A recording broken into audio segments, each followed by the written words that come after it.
kilatisin mo ba to, Vic? Anong pasya mo? Alex, Ba't ka nung natawa? sinasaing, Mismong si Agriculture Secretary Francisco Chu Laurel ang kumain para patunayang hindi para sa hayop kundi para sa tao. Vic, ikaw ba'y nakatikim rin? medyo lang.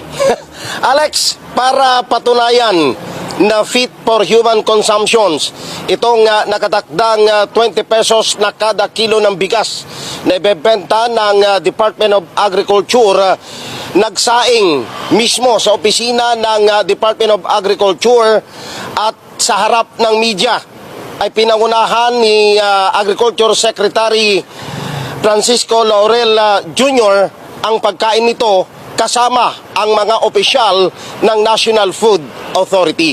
Umapila rin itong si Secretary Laurel sa publiko na huwag isabotahe itong ilulunsad na 20 pesos per kilo na rice program sa pamagitan ng pagpapakalat ng mga fake news, partikular sa social media. O itong video na nakikita natin, tinikman niya eh. Anong kilatisin mo ba to, Vic? Anong pasya mo? Alex, Ba't ka nung natawa? sinasaing, halatadong amoy na ito ay na-stuck na ng matagal. Medyo pwede namang kainin, kaya lang kung medyo maselan ka ng konti, May amoy. baka pagtiyagaan mo, Alex, yung halagang 45 pesos. Ay, ganun? Bakit pinayagan ni Secretary yun? Hindi mo mawawala yung amoy, Alex.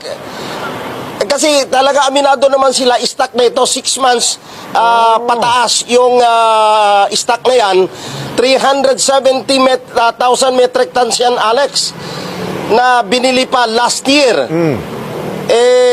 Alam mo naman, kapag ka ang bigas, dahil kami, particular kami, laki kami sa bukid, pag tumagal ang bigas ng mga 6 na buwan, hugasan mo ng 4 na beses o 5 beses. Oo, para mawala ang amoy. Oo. Eh, Vic, kanina... Pero pwede naman siyang Oo. kainin kasi pag Oo. tinikman mo naman, okay naman eh. Oo. Pero, Vic, kanina, pa-fist bump pa siya, oh. Pag ganun-ganun pa si Secretary, ano ibig sabihin nung ganun niya? Ayos! Ayos to! Parang ganun.